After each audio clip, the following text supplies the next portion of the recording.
നീ ഇന്നലെ പറഞ്ഞ കാര്യം എന്താ? എന്തോന്നു? ഇന്നലെ ഫോൺ വിളിച്ചാൽ പറഞ്ഞിട്ടുണ്ടായിരുന്നില്ലേ? അയ്യടാ, അത് ഞാൻ കല്യാണം കഴിഞ്ഞിട്ട് തരാം. എന്നാ വാ, ഇപ്പം കല്യാണം കഴിക്കാം. അപ്പോഴോ? ആ, ഏതെങ്കിലും കോവിലുകളാണല്ലോ. പിന്നെ നീ എൻ്റെ പെണ്ണല്ലേ, എനിക്ക് എന്ത് വേണമെങ്കിലും ചെയ്യാമല്ലോ.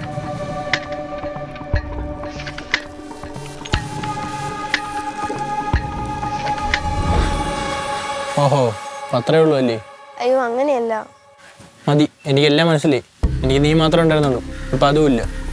അയ്യോ ചേട്ടാ, ചേട്ടൻ എനിക്ക് ഭയങ്കര ഇഷ്ടമാണ്. എനിക്ക് അത്രേ അറിയൂ. ആണോ?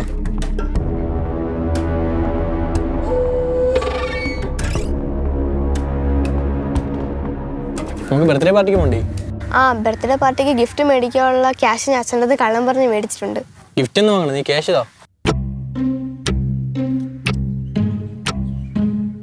എന്തോന്ന് കള്ളം പറഞ്ഞേ? അത് ഫ്രണ്ടിന്റെ ബർത്ത്ഡേ ആണെന്നും പിന്നെ ഫ്രണ്ട്സിനോട് സിനിമയ്ക്ക് പോകുന്നും പറഞ്ഞു. അപ്പൊ ലേറ്റ് ആയാലും കുഴപ്പമില്ലല്ലോ. അങ്ങനെ ഒത്തിരി ഒന്നും ലേറ്റ് ആവാൻ പറ്റൂല. അച്ഛനോട് ആദ്യമായിട്ട് കള്ളം പറയുന്നേ. അത് പോയി ശീലമായിക്കോളും. ബാ പോവാ.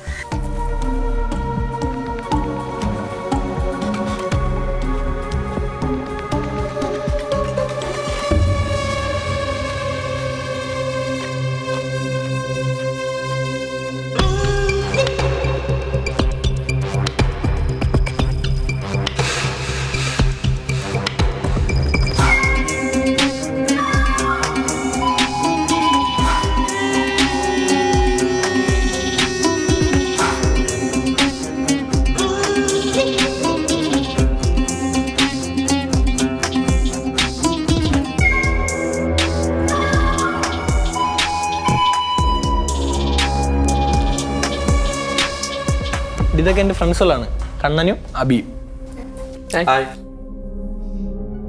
അമ്മ അനിയത്തേക്ക് എവിടെ? ഇപ്പൊ ഒരു പുറത്തു വരിക. അതെ, ഒരു ചെറിയ സർപ്രൈസ് ഉണ്ട്. പെങ്ങൾ വരുന്നവരെ ഞങ്ങൾ പറഞ്ഞിട്ടില്ല. അപ്പോൾ വരുമ്പോൾ സർപ്രൈസ് ആയിക്കോട്ടെ അവർക്ക് കേട്ടോ. നമുക്ക് ഇന്നത്തെ ദിവസം അടിച്ചു പൊളിക്കാം. ഓക്കെ?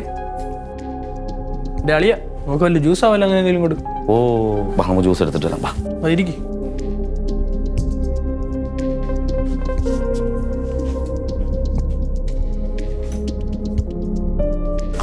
വീടെന്താ ഇങ്ങനെ വൃത്തിയില്ലാതെ കിടക്കുന്നേ? അമ്മയും അനിയത്തിയൊക്കെ കുറച്ച് ദിവസം ഇവിടെ ഇല്ലായിരുന്നു. വലിയ മേലായിരുന്നു. വീട്ടിൽ നിന്ന് സിഗരറ്റ് വലിച്ച അമ്മ വഴക്ക് കുറയൂലേ? അമ്മ ഇല്ലല്ലോ, അമ്മ വരുമ്പോഴേക്കും എല്ലാം സെറ്റ് ആയിക്കോളും.